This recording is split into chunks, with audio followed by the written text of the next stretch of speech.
Hey everyone, and welcome. Today, we're going to dive into a really powerful tool for making the best possible decisions. It's something that businesses and industries rely on literally every single day. It's called linear programming, and it's all about finding the perfect answer when you're staring down complex choices with limited resources. So, to kick things off, let me throw a little puzzle your way. Imagine a factory that makes two products. One of them actually loses $20 for every unit they make. The other one, it brings in a nice $50 profit. So, the obvious choice is to just make the profitable one, right?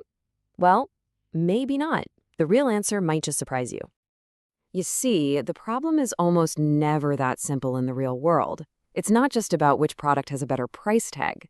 It's all about allocation. How do you make the absolute best use of your limited time, your limited materials, and your factory's capacity to get the best result overall?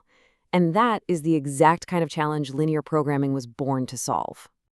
Okay, so let's properly introduce the hero of our story, linear programming, or LP for short. You can think of it as a mathematical GPS that takes all these messy, real-world problems and maps out the clearest, most optimal path forward. So what is it really? Well, put simply, linear programming is a way to take a goal, like say maximizing your profit, and a bunch of rules you have to follow, and then find the single best way to hit that goal without breaking any of the rules. It's a structured way to find that one best answer. And here's the cool part. No matter how crazy complex an LP problem gets, it's always built from just three core ingredients.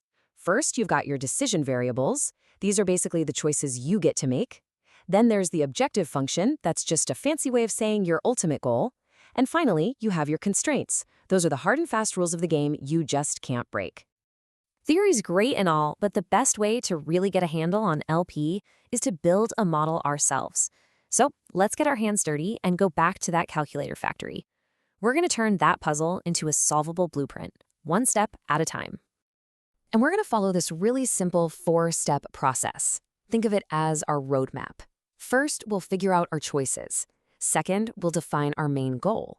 Third, we'll list all the rules. And finally, we'll find that perfect solution.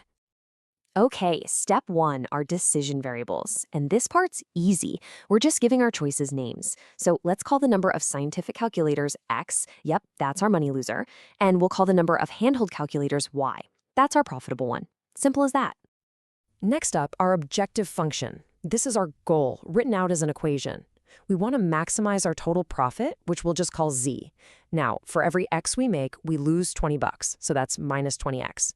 For every Y we make, we gain $50, so that's plus 50Y. The entire game here is to make that final number, Z, as big as it can possibly be. But, of course, we can't just make an infinite number of calculators. We have rules we gotta follow. Our constraints. You know, stuff like market demand says we have to make at least a certain number of each. Production capacity means we can't make more than a certain number. There's even a shipping contract that says the total number of calculators has to be over 250. And, obviously we can't produce a negative calculator. Each one of these real-world limits becomes a hard rule in our math problem. All right, so we've successfully translated our business problem into the language of math.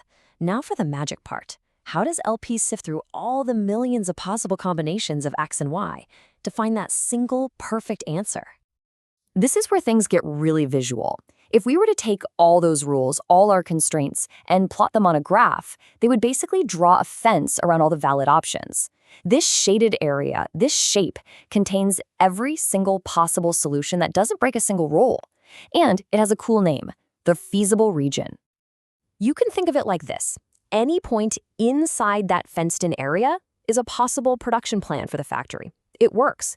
Any point outside that fence, that's impossible. It would violate at least one of our rules, like our shipping contract or our production limits. And right here, this is the secret sauce of linear programming. This is the big aha moment. We don't have to check every single point inside that huge shape. A fundamental truth of LP tells us something incredible. The absolute best solution, the one that gives us the most profit, is guaranteed to be sitting at one of the corners of that shape. Just the corners. So all we have to do is check our profit formula at each of those few corner points. And just like that, we find the answer. And get this, The maximum profit of $7,000 is achieved by making 150 of the money-losing calculators and 200 of the profitable ones. It turns out we actually needed those unprofitable units to meet our other rules, like the shipping contract, in the most profitable way possible. How cool is that? So as you can see, this is way bigger than just a clever puzzle about calculators. Now that we've seen how the engine works, let's zoom out and look at the massive impact this technique has on the real world. Linear programming is like a silent engine that runs so much of our modern world. It's the magic that helps shipping companies find the fastest delivery routes. It helps factories perfectly schedule their production lines. It even helps financial analysts build investment portfolios that get you the biggest returns for the lowest risk. From scheduling staff to managing inventory, its uses are everywhere. At the end of the day, what it all boils down to is something simple but incredibly powerful. Linear programming gives us a logical, repeatable way to make the absolute best use of the resources we've got. It's really all about getting the most bang for your buck, whatever your buck happens to be: time, money, or materials. And that kind of leaves us with one last question for you.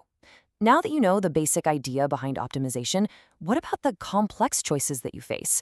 What puzzle in your work, or maybe even in your life, could you finally crack if you just had the right formula to find that one single best solution?